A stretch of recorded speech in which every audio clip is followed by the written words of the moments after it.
আমাদের সবার ঘরেই সকালের গরম চা হোক বা রাত্রের ডিনার, আমাদের রান্নাঘরের সবচাইতে গুরুত্বপূর্ণ জিনিসটি হলো গ্যাস। লাল রঙের ওই ভারী লোহার সিলিন্ডার, অর্থাৎ এলপিজি গ্যাস। কোন জায়গা থেকে আসে আমরা অনেকেই জানি না, শহরের বড় বড় ফ্ল্যাট হোক বা গ্রামের ছোট বাড়ি। এই গ্যাস সিলিন্ডার ছাড়া আমাদের জীবন এক কথায় অচল। কিন্তু বন্ধুরা, কখনো কি ভেবে দেখেছেন এই গ্যাস আসলে কোথা থেকে আসে? আর এত ভারী লোহার সিলিন্ডারের ভেতরে ঠিক কিভাবে ওই গ্যাসকে ভরা হয় যাতে তা লিক না করে? আজকের ভিডিওতে আমি আপনাদের সরাসরি নিয়ে যাব একটা মেগা অয়েল অ্যান্ড গ্যাস ফ্যাক্টরির ভেতর। দেখাবো মাটির নিচ থেকে গ্যাস তোলা থেকে শুরু করে ফ্যাক্টরির বিশাল মেশিনের সিলিন্ডারে ধোয়া, গ্যাস ভরা এবং সেফটি চেকিংয়ের সম্পূর্ণ রোমাঞ্চকর প্রক্রিয়া। তো চলুন শুরু করা যাক আজকের ভিডিও। এলপিজি এর পুরো নাম হলো লিকুইফাইড পেট্রোলিয়াম গ্যাস। এটি মূলত প্রোপেন এবং বিউটেন নামক দুইটি গ্যাসের মিশ্রণ। এই গ্যাস হাওয়ায় ভেসে আসে না, এটি মূলত দুটি সোর্স বা জায়গা থেকে পাওয়া যায়। প্রথমত, মাটির অনেক নিচে বা সমুদ্রের তলদেশ থেকে যখন প্রাকৃতিক গ্যাস তোলা হয় তখন তার সাথে এলপিজি মিশে থাকে।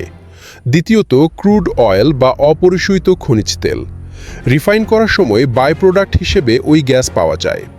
রিফাইনারিতে বিশাল সমস্ত ডিস্টিলেশন টাওয়ারে অপরিশোধিত তেলকে প্রচণ্ড তাপে ফোটানো হয়। বিভিন্ন তাপমাত্রায় পেট্রোল, ডিজেল এবং কেরোসিন আলাদা হয়ে যায়। আর সবচাইতে হালকা এলপিজি গ্যাস সবার উপরে উঠে আসে এবং পাইপের মাধ্যমে তাকে আলাদা করে নেওয়া হয়।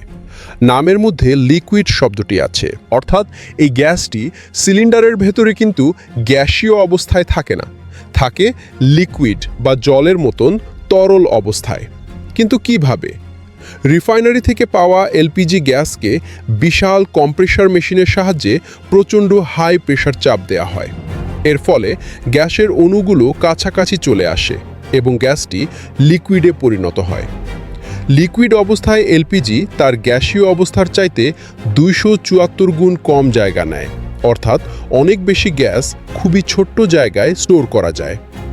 এরপরে এই তরল এলপিজিকে ফ্যাক্টরির বিশাল গোলাকার বলের মতন দেখতে স্টোরেজ ট্যাঙ্কারে জমা করে রাখা হয়। এবার আপনাদের এমন একটা ইন্টারেস্টিং ফ্যাক্ট বলবো যা শুনলে আপনারা চমকে যাবেন।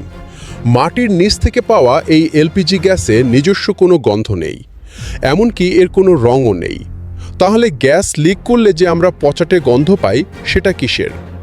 যেহেতু এলপিজি অত্যন্ত দাহ্য বা ফ্লেমেবল গ্যাস, তাই গ্যাস লিক করলে যাতে মানুষ সাথে সাথে বুঝতে পারে, তার জন্য বোতলিক প্ল্যান্টে গ্যাসের সাথে খুবই কড়া গন্ধযুক্ত একটা কেমিক্যাল মেশানো হয়।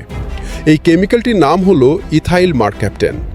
এটা শুধুমাত্র মানুষের সেফটির জন্যই এই গন্ধটি ইচ্ছাকৃতভাবে গ্যাসে মেশানো হয়, যাতে যে কোনো দুর্ঘটনায় এড়ানো যায়।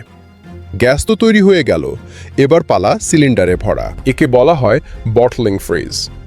সারা দেশ থেকে খালি সিলিন্ডারগুলো ট্রাকে করে ফ্যাক্টরিতে আসার পরে সেগুলোকে আনলোড করে দেয়া হয় কনভেয়ার বেল্টে।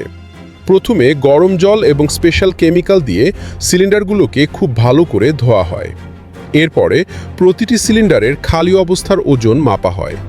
যদি কোনো সিলিন্ডার ড্যামেজ থাকে, জং ধরে যায় বা এক্সপায়ারি ডেট পার হয়ে যায়, তবে সেগুলোকে লাইন থেকে বাতিল করা হয়। শুধুমাত্র পারফেক্ট সিলিন্ডারগুলোকে গ্যাস ভরার জন্য সামনের দিকে এগিয়ে নিয়ে যাওয়া হয়। কনভেয়ার বেল্ট দিয়ে খালি সিলিন্ডারগুলো এরপর চলে যায় বিশাল একটা রোটেটিং অটোমেটিক ফিলিং মেশিনে। এখানে মেশিনের নজেল সিলিন্ডারের ভালভের সাথে অটোমেটিক লক হয়ে যায় এবং ঠিক 14.2 কেজি লিকুইড গ্যাস স্পিডে ভরে দেয়। গ্যাস ভরা পর আসে সবচাইতে critical safety test, leak testing. সিলিন্ডারগুলোকে একটা বিশাল জলের ট্যাঙ্কারের ভেতর দিয়ে পাস করানো হয়। যদি কোনো সিলিন্ডারের ভাল থেকে বুদবুদ বের হয়, তবে সাথে সাথে মেশিন সেটাকে রিজেক্ট করে দেয়। যে সিলিন্ডারগুলো এই টেস্টে পাস করে, সেগুলো মুখে অটোমেটিক মেশিন দিয়ে প্লাস্টিকের সিকিউরিটি সিল লাগিয়ে দেওয়া হয়। এরপর এই লাল সিলিন্ডারগুলো আবার ট্রাকে লোড হয়ে পৌঁছে যায় আমাদের বাড়ির রান্নাঘরে। বন্ধুরা, মাটির গভীর থেকে তোলা এই সাধারণ গ্যাসকে আমাদের রান্নাঘর পর্যন্ত নিরাপদে পৌঁছে দিতে ফ্যাক্টরির ভেতরে ঠিক কতটা পরিশ্রম এবং সেফটি মেনটেন করতে হয় তা তো আপনারা দেখতে পেলেন। তো ফ্যাক্টরির এই সম্পূর্ণ প্রসেসটি আপনাদের কেমন লাগলো? এর মধ্যে কোনো ইনফরমেশনটি আপনার কাছে সবচাইতে নতুন মনে হয়েছে? আমাদের আকর্ষণীয় ভিডিওগুলো লাইভ হলে নোটিফিকেশন পেতে আমাদের কাবির জেড ইউটিউব চ্যানেলটি লাইক এবং সাবস্ক্রাইব করতে ভুলবেন না। আজ তাহলে এখানেই শেষ করছি। সবাই ভালো থাকবেন। আসসালামু আলাইকুম।